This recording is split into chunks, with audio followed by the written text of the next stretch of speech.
All right, and so I'll just kick it off. My name is Stephanie Ng, and I'm a senior air quality specialist at the Valley Air District. And I work on the implementation of AB 617, specifically in Stockton, among our other communities. And I will go ahead and pass over to Cass. Hello, my name is Cassandra Melching, and I work in the Outreach and Communications Department with the Valley Air District. And I get to work on house schools and Stockton AB 617 outreach. And I'll pass it off to Janine. Thanks, Cass. Janine Tackett, supervisor in the grants department here at the district. I oversee our heavy duty truck programs as well as our air filtration programs, including the AB 617 air filtration programs for both schools in some communities and residential. And I'll pass it over to Kevin. Thank you, Janine. Hey, everyone. My name is Kevin Sunga. My pronouns are he, him, shah. I work for Little Manila Rising, and on this call as a co-facilitator for the Indoor Air Quality Subcommittee. This is unfortunately going to be my last meeting, but this will be led by more than capable hands, Jazzy, who I'm passing it off to. We'll miss you, Kevin. Hi, everybody. I'm Jazz Marie Latour. Feel free to call me Jazzy, and I am a resident here in the boundary of Stockton AB 617. And I will pass it to Margot. Hi, thank you. I'm Margot Prouse. I'm a resident in the AB 617 boundaries and sit on the committee. And I will pass it to Tanisha. Thank you, Margot. Good evening, everybody. My name is Tanisha, and I'm the EJ Program Specialist with Catholic Charities. And I will go ahead and pass it back to Stephanie. I'll pass it over to Kyle. Oh yeah. Hey everybody, I'm Kyle Goff. I'm with CARB. I work on the incentive side of AB 617. Freshly in-house now with the rest of the Office of Community Air Protection.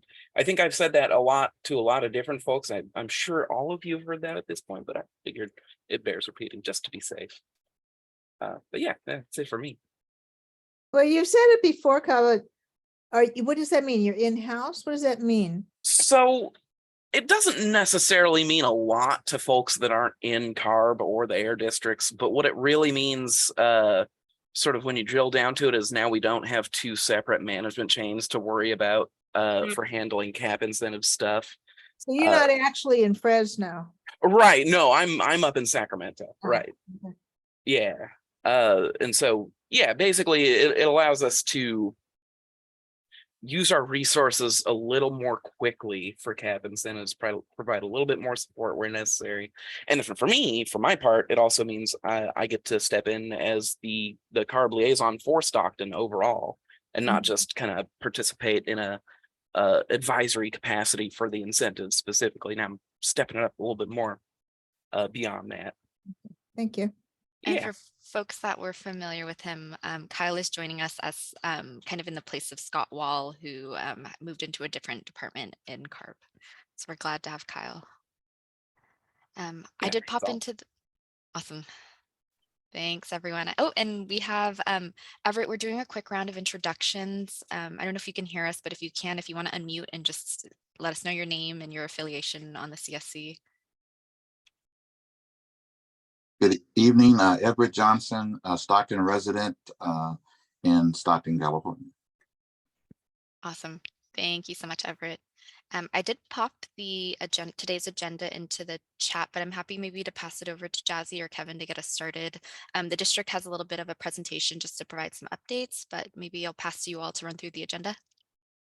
Yeah, thank you, Stephanie. I'll be the co-lead today, just getting practice for when Kevin leaves us next time.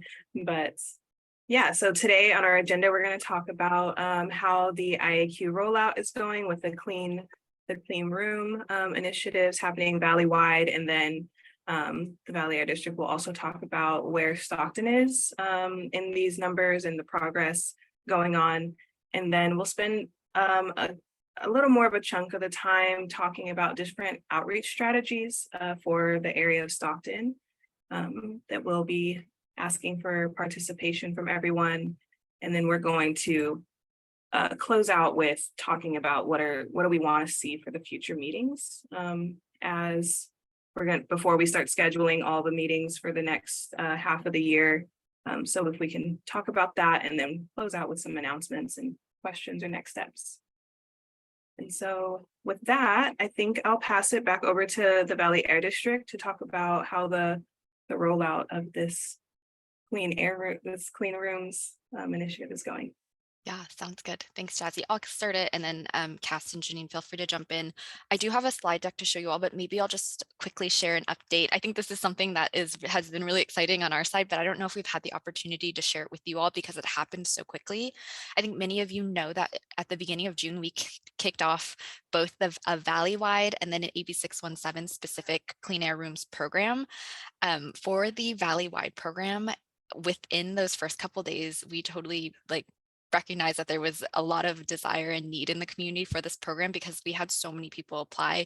There were several counties that within the first couple of days became filled, and we had a wait list running and folks were still kind of signing up for that. And so pretty soon after that, we actually took another item to our governing board for an additional $1 million.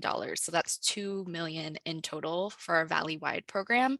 And so that program, I mean, definitely in the communities that we were kind of oversubscribed in and had that wait list, we've seen those numbers, that extra $1 million make a big difference. And I'm about to show the slide right now, but we even have for some of our communities, we've kind of hit the max, or else we're getting pretty close for some of them.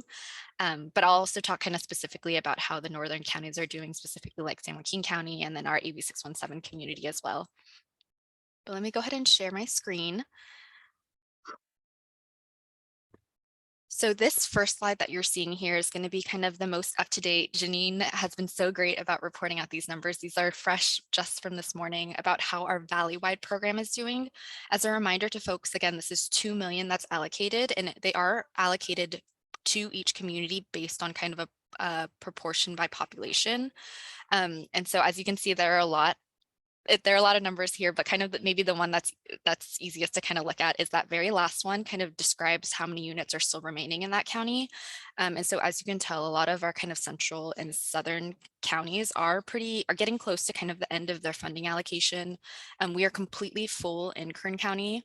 As we kind of move up towards the north, Merced, we have a good amount of units. San Joaquin, we have the most units kind of countywide.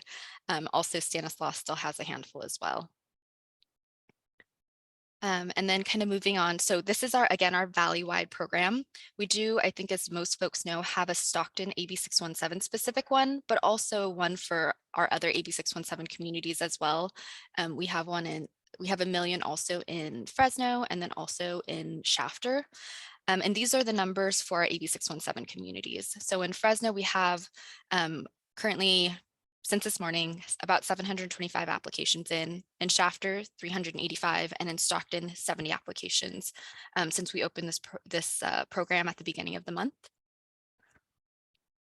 Does anyone have any questions about the numbers or want to see anything kind of about these numbers before I move on to some of the outreach that we're doing specifically in Stockton? This is one question. Far as is this the one single unit, or is this the home unit that we're dealing with? So these are so for this program, folks are eligible to receive one unit that is meant to cover really a room, and then they also get a replacement filter as well. Does that answer your question, Everett? Have you received one, Everett? Have you put in for one? Yes, I did. Stephanie worked it out with me, and we got it last year. Ah.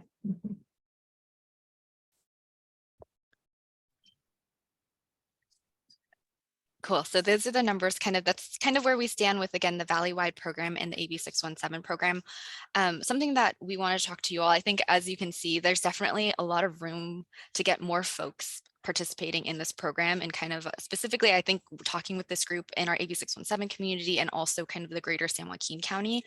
And so kind of in getting into this conversation, we did want to let you all know about some of the outreach that we've done on our side at the district, that we've worked with kind of you all to get direction on what we should do, and then also the community-based organizations that we work with, before kind of digging into maybe what more we could be doing in the community. And so some of the things that we have done so far is, of course, we've reached out to the AB 617 community. Folks that are involved in this process were the first to hear about kind of the opening of the program and get information about it. We have like kind of a bigger AB 617 listserv where folks that just want to become involved and, you know, keep up to date on this on AB 617, they can sign up to just receive general emails.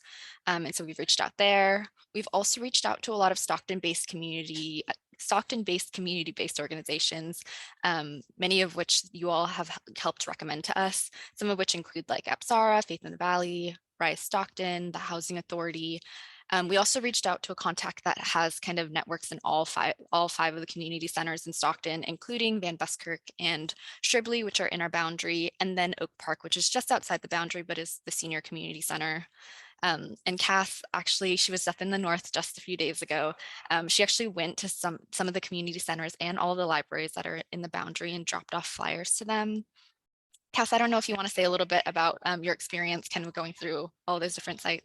Yeah, so I was really excited to get the opportunity to touch base with all the community centers within the boundary. And then I even went to one senior center that is not in the boundary, but it does serve San Joaquin County. And so a lot of the folks were very pleased and happy to hear that we have this program available. I gave them enough flyers to keep on hand and watch them post one update. Each of the facilities had bulletin boards where people could come and get information.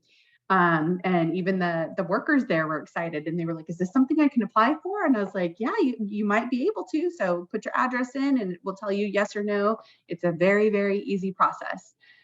So it was very well received in all community centers and all libraries. I visited the libraries as well that were within the boundary.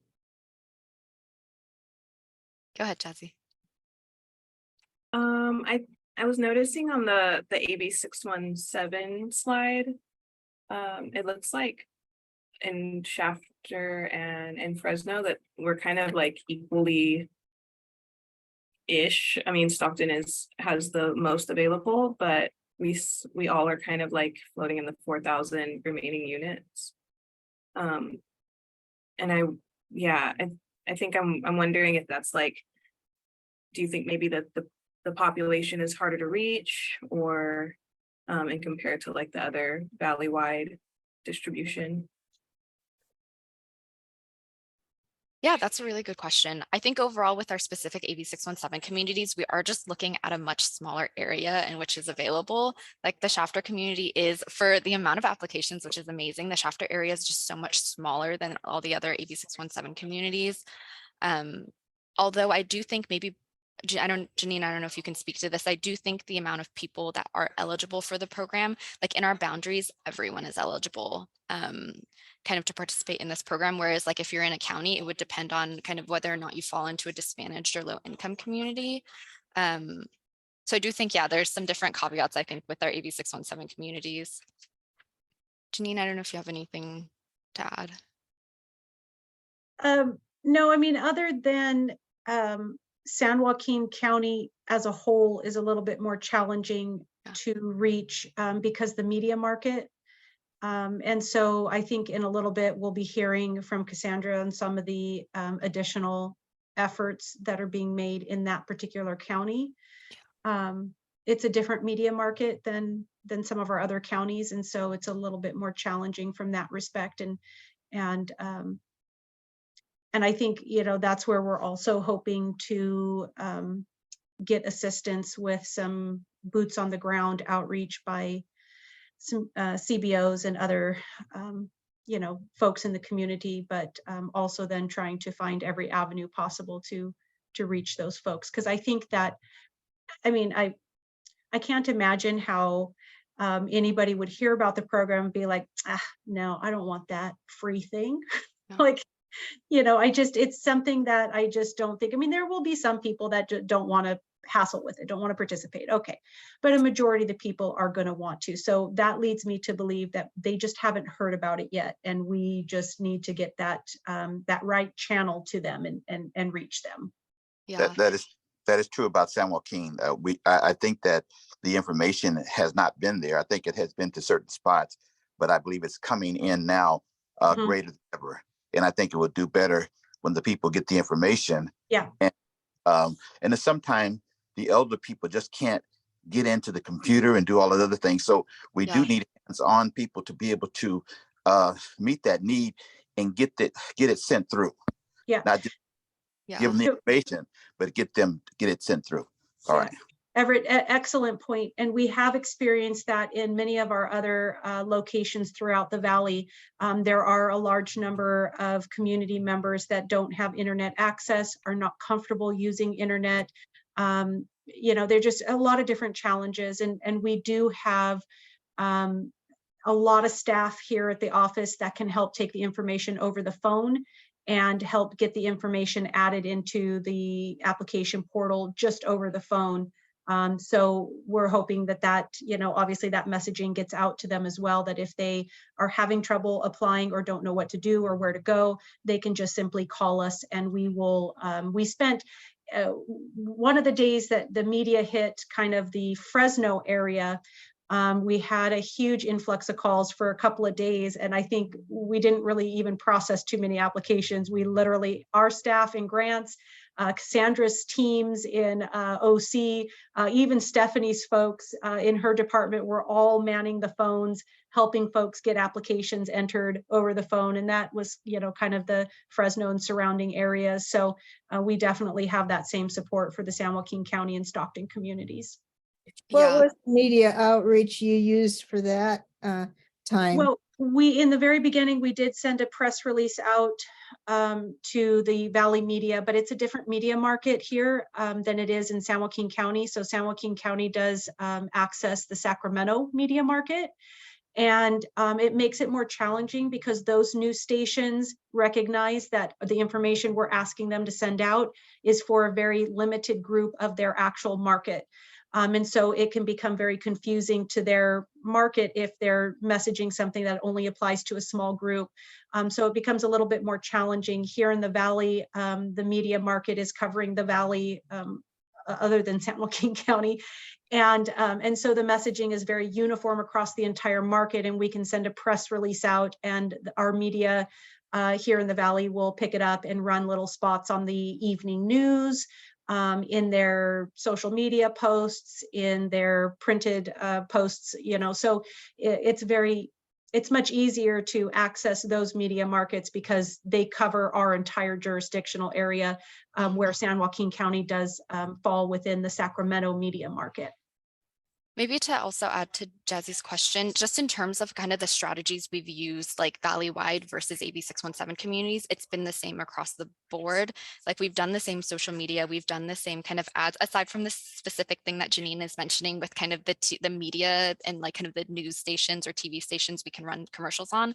Like we've really been running this campaign kind of throughout all the communities in a similar way and trying to reach like, I guess kind of to, all of y'all's points of like reached media that hopefully hits different demographics. Like we know some people aren't going to use Facebook. And so we've been trying to run like radio. So we want to run radio in the area. We also know, you know, with parents, that's a great way to reach kind of lots of families. And so we're running things like on Peach Jar.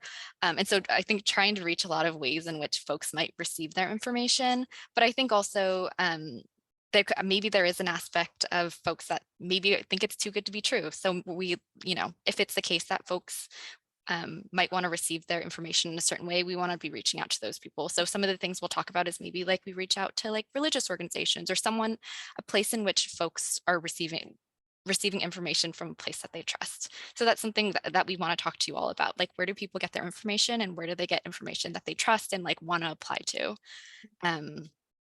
If I could have an opportunity, I'm happy to run through some of the other things that we've done before we really dig into this conversation about like, hey, what can we do next? I just have a couple more things on this slide and then happy to chat about like what we want to be doing in the community to increase participation for sure. The last couple of things I'll mention is I think a lot of folks met Vice Mayor Wormsley at the in-person meeting. And so we did reach out to her in her office to get flyers and that information distributed in the community. We're doing social media, of course, and we're doing paid social media. So that's just reaching like kind of a bigger audience. Next door posts, we've done that kind of several rounds of that, as well as Peach Star, which is the kind of a communication tools that schools use. And so we're getting out to all the parents that are in Stockton Unified. The last couple of things that I'll mention that we are kind of that's in progress is we are, of course, still pursuing outreach events in the community. Oops, sorry, just 1 second.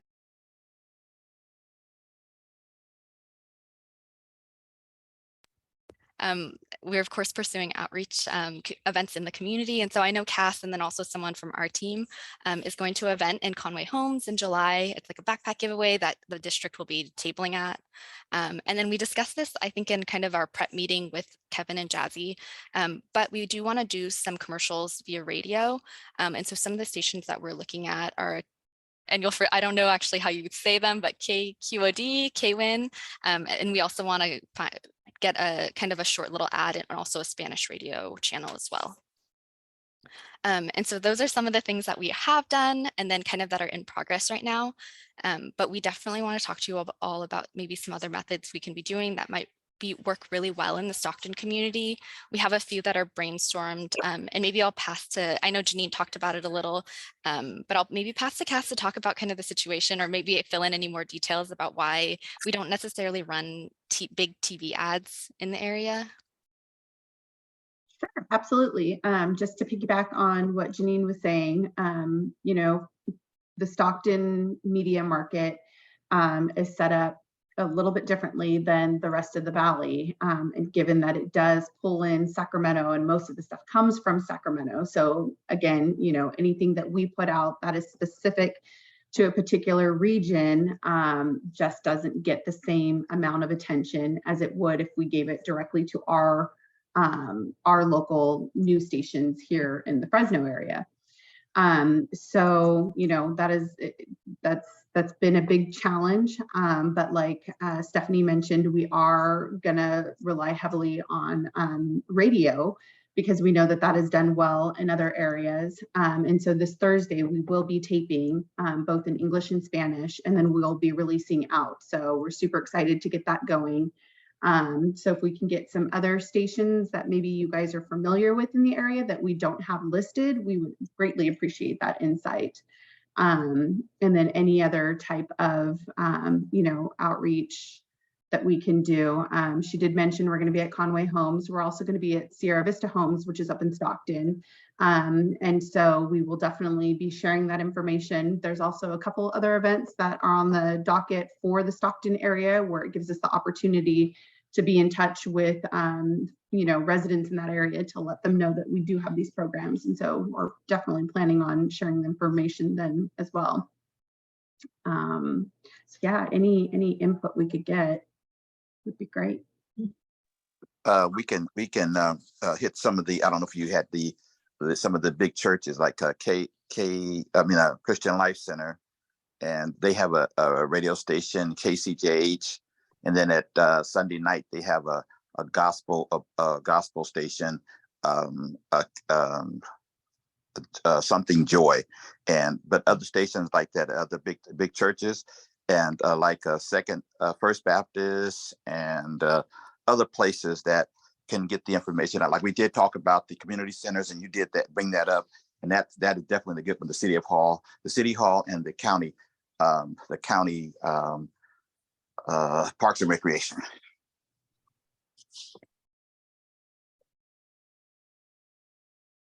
And something I also wanted to, I'm sorry, something that I also wanted to bring up to Everett's point that he mentioned in the previous slides is the capacity of individuals, and just sharing, you know, a tactic that we've done at Little Manila, and also or we've also seen with other CBOs, is the idea of combining outreach and direct service at the same time. So our teams, for example, like they'd go out, they do door-to-door canvassing, sharing information, but for example, if they wanted to sign up people right then and there, you know, we'd carry iPads, and also we'd carry like hotspot units to help facilitate signups there, to kind of help mitigate sort of like any technological barriers, and also provide like on the ground support in that way. And just like thinking out loud, that kind of may connect to like the mini grant funding available for CBOs, which I did have a question on that for the mini grant.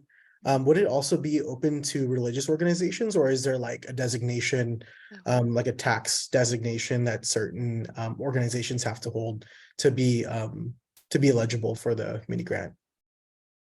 Separate church and state. That's Oh. something I'll have to follow up with, but I do believe I'm gonna follow up on that Okay. Yeah. unless someone else on my team has a more specific answer. I do think maybe they cannot apply for the mini grant. I'm going to say definitely follow up, but our Yeah. general rule in grants is because we function on public funds, there is a clear distinction in legislature that it cannot be spent, it cannot be paid towards religious organizations. Unless, here's the caveat though, and this is why Stephanie's recommendation to follow up is important, is that if it is going to benefit all, then that actually in some cases can be considered. So for example, in our lawn and garden program, if the church has a big grassy area that's open to anybody in the community to come and kick a soccer ball around or have a picnic or play, we can fund a lawnmower project to go to electric lawnmower for them. But if it is only exclusively used for their congregation, then we would not be able to do it. So there is a little bit of a line there that we do have to identify. And in this case, it may be eligible because they would be potentially reaching out to various members of the community in and around their location. If it is something that's going to be just to their congregation, that might be the distinction that causes a little bit of a hang up. So Yeah, and this is Stephanie. I don't know. Can folks see my screen or is it yes. still on the PowerPoint? Okay, awesome. Maybe just as a reminder to everyone, I think a lot of people know about our mini grant program. We have talked about it a little bit, but if you haven't, we do have this mini grant program available. Like it sounds like it's a mini grant, so a small amount of funding to do like outreach on AB 617 programs that are open and other just general like air quality outreach in the community. This program we do, we want folks to apply to it. So generally the guidelines are very open, and just to confirm, I'm just looking at this eligibility line and just going to read it off straight off the guidelines. The district will accept grant applications from schools and universities, school groups, community groups, service clubs, youth organizations, churches, and other not-for-profit organizations located within the boundaries of the Valley Air District. Thank you so much. That really clarifies it. No, We've that's a great question. Thank you. And it's because like what we've seen in our partners is, there's so much CBOs can do, and we have looked into our religious partners to help increase, sort of the reach and workload, and it benefits them too, expanding like their outreach capacity, and supporting their community. So okay, that's good to know. Thank you. Yeah, and if there's, go ahead, Janine. Sorry, I was just going to say, just to kind of reinforce it, one of the things that my team has been experiencing while processing applications is a little bit of that feeling like, is this real? Is this really real? Like we've even had people question our emails, like, is this real or is this spam? And I reminded my team that in many, many cases, this may be the very first time these people are doing business with us. This is their first interaction with us. They may not have ever talked to us before or done business with us. And so there is a little skepticism there. Free things don't come around that often, and everybody knows like nothing comes for free. So they're always worried there are some kind of strings attached. So I think that being able to access other entities within the community that those residents know and trust and respect can mean the world a difference in making that connection and making it feel comfortable for the residents to participate. So correct, because there's so much going on, negativity and online, and anything, as you said, having to do giving anything free. There's always a catch to it. And yes. That's what there's a catch, and a lot of people don't even want to be bothered because they've got catfish or whatever else, all that kind of stuff they do. Yeah. So we just have to be more, and that's where to me that's where the residents and the people that working in the community, like those other people, because they live there, you know what I mean, and yes. the people they know them, and so that they will be more. That's why they need the information, so they'll be able to pass it on and not fumble over the information. Absolutely. Thanks, Everett. Yeah. Appreciate that. And maybe Margot, I see you unmuted. Can I follow up with Kevin's point really quickly? I just wanted to put out there, if there's any organizations that you all want to recommend for us to reach out to, we're happy to make those connections. Any organizations that may be open to like, supporting this, or if you know any like high school groups or some kind of like Boy Scouts club that wants to like flyer through the community, those are all things that the mini grant could support. Yeah, go ahead, Margo. I just, Everett had mentioned earlier, perhaps the elderly, the people who have difficulty moving, the people who don't have the outreach. I think we talked at the last meeting, maybe of trying to connect with public health in some way. Am I making that up? Or connect with maybe even Meals on Wheels or something that actually I goes. think talk about some things. Yes, this is What? Stephanie. We did talk about so I think a lot of folks on this call know Brianna, who works over at Public Health. Brianna did share this out kind of with her networks at Public Health, and has had the flyers also, I think, distributed out through her networks. So they're looking at doing it. Mm-hmm. Yeah. Okay, great.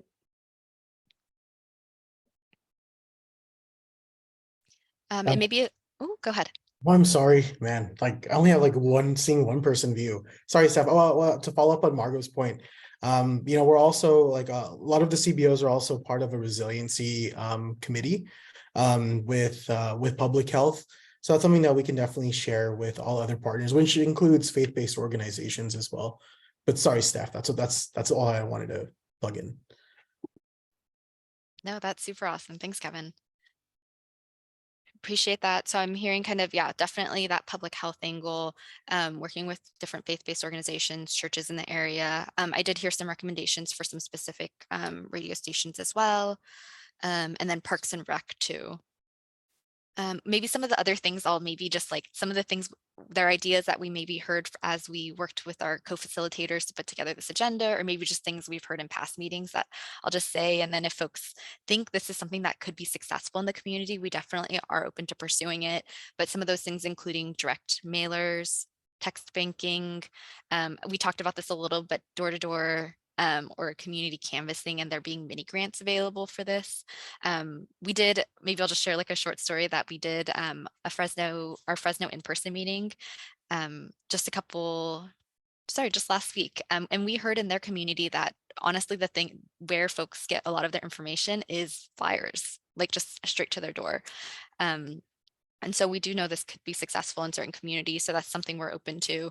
Again, religious or faith-based organizations. And then something that we have talked about it a little, I think just timing wise, it does work out now that we've kind of hit and we'll be hitting kind of peak summer and a lot of heat. It's not really, I think, in our interest to hold any big event where we're bringing out a lot of people in high heat. So if it's the case that funding remains available, we still definitely would want to do a distribution event in the fall. So what you're saying is direct mailers might be an option. Yeah. We could, definitely. That's something we're exploring for some of the other communities of putting together, like, whatever the community and CSC members want. It looks a little different in other communities, but if we want to potentially look at putting together some flyers for our available programs or just like air quality information, we could think about that. Is that something, I guess, that's of interest to folks? Like if you got a flyer in the mail that was like, sign up and get this free air purifier. Right. I have a question on that. How would we get the addresses and the information as far as the people is concerned? Would that come from register of voters or DMV or somewhere? Because the thing is, this is my thing. I'm just thinking when you send out mailers, and if you don't go behind the mailer, because you're going to have people that are Hispanic and they don't read English.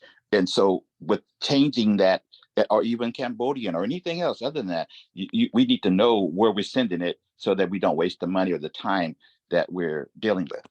That's just my thought. Yeah, that's a super great point. And I totally agree with that. We definitely just in a lot of our outreach, we tend to send our materials all out in English and Spanish because we know that those are really popular languages that folks speak. We work with and you'll have to remind me, Cass, the group that we work with, our Archer and Hound. Oh, I'm sorry, Archer and Hound are. Oh yeah, perfect. And they have been helping us with this direct mailer. And I think actually pulling the list of addresses, it would be all folks that live within the boundary. That way, we're not interested in sending this out to folks that, might or might not, might not apply for or might not be eligible for the funding. Gotcha. But yeah, I think just also they would definitely want to get some understanding of like what are the popular languages in the area before sending any materials out.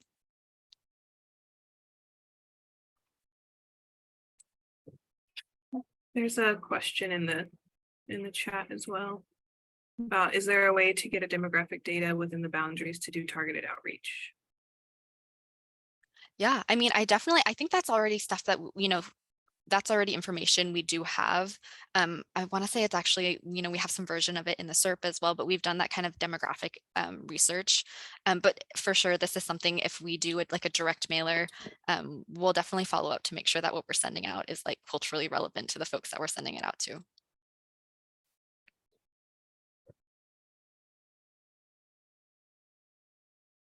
Yeah, so I'm maybe get a feel in this group, like direct mailers, is that something like maybe like thumbs up or, vocalize it if that's something that you're interested in us looking into?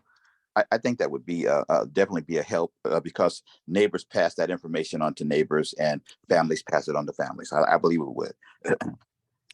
Yeah. And it should reach quite a few of the people. Most of the people.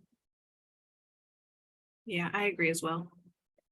I'm for direct mailers as well. But my attitudes toward text banking, I also lean there too. Okay. But it depends if you have the infrastructure. Yeah, this is Yeah. I personally don't think we've ever done anything. We have like text notifications for folks that sign up to our programs, but I don't think we've ever pursued text banking per se. So that's something that I think we'd have to look into, but we can definitely report out on what we find. Yeah, how would we have the information of their text numbers? It's similar to county registrar. Really? That's how, yeah. So that's how we're able. So same thing with like mailing information. As Everett pulled up, it also shows like active phone numbers. So I didn't yeah. know. Go ahead, Tanisha. I don't know if the air districts have funding for it, but another thing that could be done is like, hold camps at like school sites or public libraries where, somebody's actually out there and then they sign up the people right there and then. So, Yeah, I definitely think that's something we're open to, especially given if there's like events or like areas in which there's going to be a lot of people. Like for example, like definitely the Conway Home and Sierra Vista events. We won't just be there talking about the programs. Like we're going to be ready to like sign people up and be able to get people like into the program.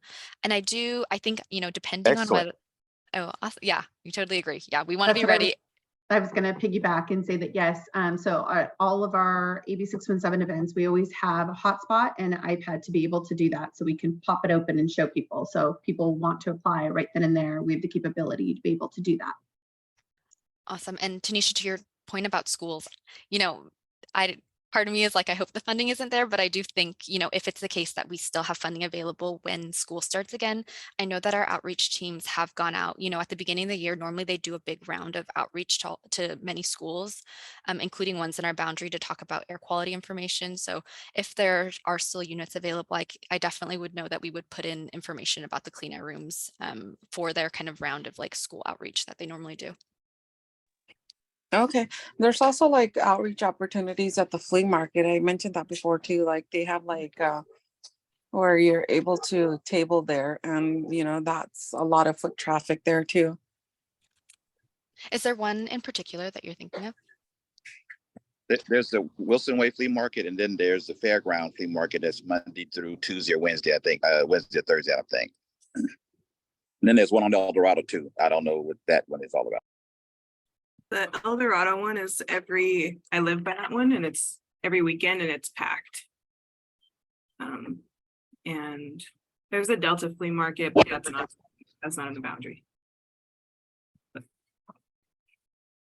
then there's a Saturday API market under the bridge. That runs pretty early. I think they open at 5 because of the fishmongers. And then they end roughly around 10 o'clock a.m. A lot of people go in that one too. Yep.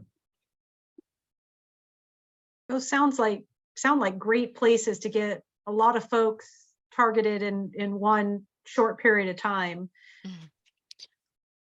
And also fun places to attend. So I might be willing to volunteer for that. I love flea markets. Yeah, sign me up for a Saturday market. Yeah, right. Yeah, I do think maybe I'll just add maybe something for us to consider. I think we're overall just generally want to go to as many events as we can. I think staff-wise, our outreach team has so much going on. And so there are some events that we unfortunately aren't able to make, only given like our capacity to be able to attend them. So I guess maybe the other side of this is if there are folks or other CBOs that you think, you know, I mean, everyone is busy, but if there's any organizations that are literally like are working in the area and going to be close that we can reach out to also maybe like immediately get set up at the next event, that's something we're definitely open to working with folks with like about, and that's something I think definitely we can consider for like the mini grant opportunity too. Because we're I know definitely that, taking notes. I'm sorry. I know that I think Grid Alternatives is at the Wednesday and Thursday flea market Okay, most of the times. interesting. I think also, I think Edible Schoolyard might have been on the list already for that Boggs Tract area, and they do food distribution every Wednesday for an hour that they get a pretty great turnout. I believe it's from either 10 to 11 or 11 to 1. And I think we actually do have contacts at Edible Schoolyards just for other things, but if Jazzy, do you have a contact there that maybe we could reach out to? I can send you either Chef Leisha or Ahmad Majid are the two contacts that I know. Perfect. Yeah. Awesome. I'm going to stop sharing my screen here. But yeah, I'm hearing generally support. We've kind of talked about why, you know, we don't necessarily do TV or news stations, but I'm hearing support for direct mailers. We're definitely going to look into this kind of text banking concept as well. And then also, yeah, if there's any, you know, religious organizations or any folks that you think could be interested in getting a mini grant to do like canvassing or signing folks up at like a flea market, definitely let us know about that. And, you know, as I think it makes sense as we kind of get closer to it, but to potentially, again, like we've talked about it a little bit, a distribution event sometime later in the fall, given the funds are still available. Steph, I have see, I think it's September the 1st. I'll get the information to you. September the 1st, we have a retirees golf net out at the, well, it's not going to be at this time. It's going to be at another place off of Davis, but it's a golf tournament that we have every year, and we have the different people, and that will be a place to get information to. Then we do on I think it's the 3rd week in August, the Ministers and United, we do a Martin Luther King picnic every year. And so we'll be doing that this year too. I believe it's going to be at Stribley Park, and that would be another to get, because we get the city and the city officials and different people coming out to that particular place too. We usually have it at Kennedy Park, but it has been overrun. But when the pandemic came, there was no grass or anything we were able to have it, so we started. Everett, when was that in August? The picnic?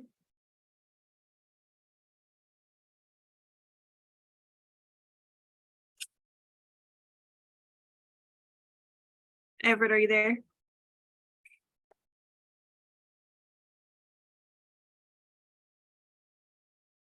Okay, we'll get you that date because I think it's the 3rd week in August, but I'll for sure. I turned it off because the train, our backyard, and the train is going. You're going to hear 2 trains, so. Oh, okay. But I would definitely get that date. I would definitely get that date to you. We hear the trains. Awesome. Thanks, Everett, for sharing that information. Any other ideas, questions?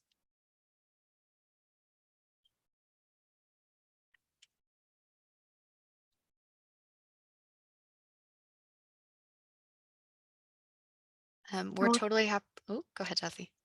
I just wanted to, I think I might have misheard you, Cassandra, when you were talking about, did you already have those commercials recorded for radio, or You No, were, we're gonna do that on Thursday. So Thursday we'll be recording all in Spanish, and then we're gonna do a recording in English and then release those that afternoon to the Stockton market. thank you. Mhm. Are these paid commercials or do you get PSA time? Paid commercials, I believe.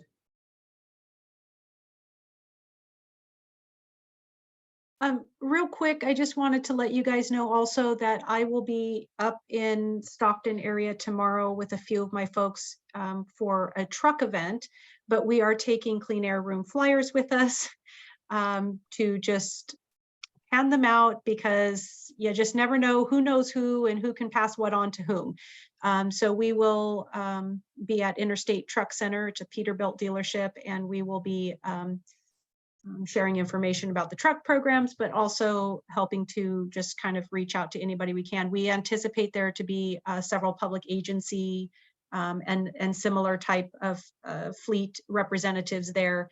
And so hopefully if we can get them sharing some information within their organizations, that could help as well.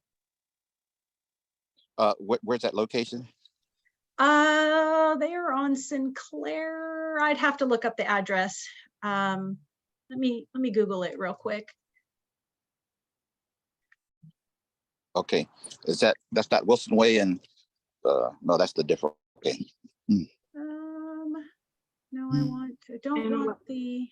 What is the location called again? It's While you're looking up that. Interstate Truck Center. Is it like And off of they are on, Farmington? South Sinclair Avenue, 2110 South Sinclair Avenue. That's east of Stock. Yeah, Yes. so they're Ooh. right off the 4, it looks like, if I look at the map. 4 and Right. the 99 and the 4. It's Correct. just outside of our boundaries. Although, like Janine is saying, I'm sure there are going to be folks that are attending that would know folks Yeah. that live within our boundary. Correct. It is a little bit more of an exclusive event. The dealership is targeting their existing customers, those that will be first affected by the new advanced clean fleet regulation. So it is an invite only event. But like I said, I anticipate there to be several representatives from public agencies there, as public fleets are one of those first up. And so again, if we can get some interest or some information into their hands that they can then pass along as well, we could also be seeing some private fleets there depending on their type of business. So potentially some port trucks and things of that nature. So again, just trying to help get the information out to the communities wherever we can. Thank you, Janine. And you said invite only, and Tanisha asked, are we able to attend, or is that? So it's my understanding, because I did ask the dealership representative if they had advertised through certain venues that we were trying to target, and they said no, they hadn't, because they were doing an invite only through their existing customer base. So unfortunately I'm going to assume, based on that type of response, that it is not open to just the general public to attend.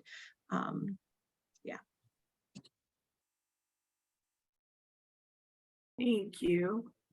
And we have about 6 minutes left. If there are no other kind of recommendations around or other solutions around outreach, I wanted to use the last few minutes to discuss the future meeting schedule for this subcommittee. Right now we're meeting every other month. And I wanted to just kind of gauge with everyone if that still is something that we want to do, continue on that way, or we'd like to meet a little less frequently. I'm seeing a thumbs up for continuing on every other month. I'm seeing a thumbs up from Margot, a couple head nods. Okay. Yeah, I think things are still Continue. happening, and it just seems like we're still evolving. So I think it'd be good. Cool. I'm also for every other month. So nice. That Easy certainly solution. makes sense to me. For my standpoint as a carb person, I am happy to attend meetings as often as necessary. So don't let me influence any decisions here. One way or the other. All right, so then our next meeting will be in August then. So glad we got that figured out. And I do believe Stephanie will be probably sending out some invites for the rest of the year then.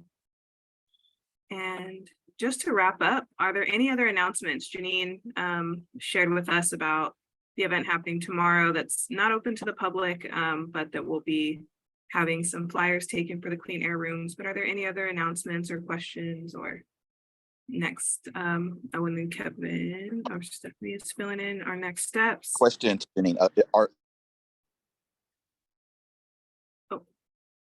a question. Now, would we, as the residents, be public? For the ride and drive event? Yes. Yes. Yes. Yeah, we're considered as the general public. I'm So gonna ask Stephanie to pop another stack of flyers into the mail for me. I can totally do that. Yeah, I think I'm looking around this group. I think everyone here got flyers either through their organization or just being a resident. If you need any other flyers, I'm happy to send it. Or if you know somewhere that you want to leave like a stack, like a laundromat, or just like a different like place in the community that gets frequented a lot, we're happy to mail some out to you.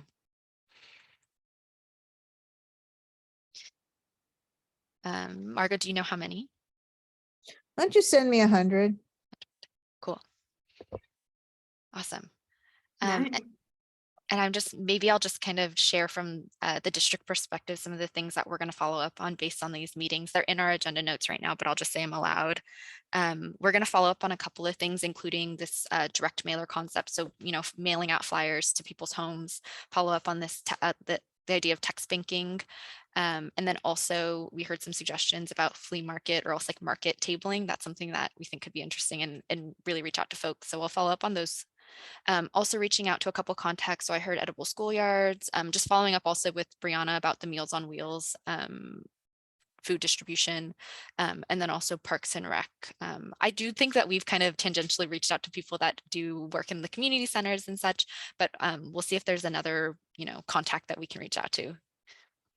Real quick, sorry, something else just popped in my mind. I know we just have a couple of minutes, but some of the challenges we've had with applicants to date, I just want to let you guys know, because you may encounter this as you're speaking to community members or residents. If you have somebody that you're talking to that rents a room and they're like, I don't pay PG&E directly, I don't pay, or SoCal or whomever, energy provider, water, garbage, whatever, that's okay, still have them apply. We will work with them and find some suitable documentation to establish their residency. If they say, well, I tried to apply on the portal, but I don't have an email address and it won't let me apply, that's okay, have them call us. We will use a generic email address and get them in. If it is a legit person and location and a community member, we will find a way, even if they don't fit within the prescribed box that we've defined. So please don't let that stop anybody that you might be talking with. We will do whatever we need to do to work with the means that they do have to make them eligible and get them properly documented in the way that we need to get them a device. So. Excellent. Thanks, everyone. I know it'll be a minute until our next meeting, but we are still definitely here. So just feel free to reach out to any of us, Cass, myself, Janine. If you have any suggestions, if you think of someone to reach out to, someone that wants flyers. My last action item is to mail Margo flyers. That's the last thing I'll say for the district. But yeah, generally we're around. Feel free to reach out to us, and we'll see you in August for our CSC meeting, and then also our next indoor air and weatherization subcommittee meeting. And I just want to very quickly share a huge thanks to Kevin, who's been so instrumental in this process. He did, I think maybe, I don't know if he shared it with everyone, but it sounds like Kevin has a cool new promotion at Little Manila Rising, and our loss though that he won't be attending as many of our meetings, but just want to say a huge thanks to Kevin. Thank you. Thank you. And thank you, Everett. Thanks for allowing me to be part of this process and to collaborate with you all, like Stephanie, Janine. I know Cass is the first time. Kyle, it's so cool to meet you in person. And then also Margo and Everett too, like for the in-person meetings in Tanisha. Just thank you very much for creating solutions for our community. And I'm still here. Yeah, like as Stephanie said, I'm moving more within the development director role here at the organization, so I'll still be engaged. But I will definitely miss you all. So thank you. You've been a great co-host, Kevin. Thank you. Yeah, congratulations. Sounds exciting. Well, And I want to give thanks to our co-hosts. You're doing a great job. we so agree. Well, if no one has anything else, we want to thank you all for spending your afternoon with us and giving us such great suggestions to follow up on. Jazzy or Kevin, any last things to close us off? Just stay cool.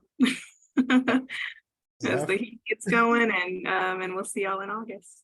I heard that. Happy 4th of July. Happy Happy 4th. 4th, y'all. Have a good Right. holiday. Take care, Take care, everyone. everyone. Bye. Have a good Take evening, care. All right. everybody. Good night. Bye.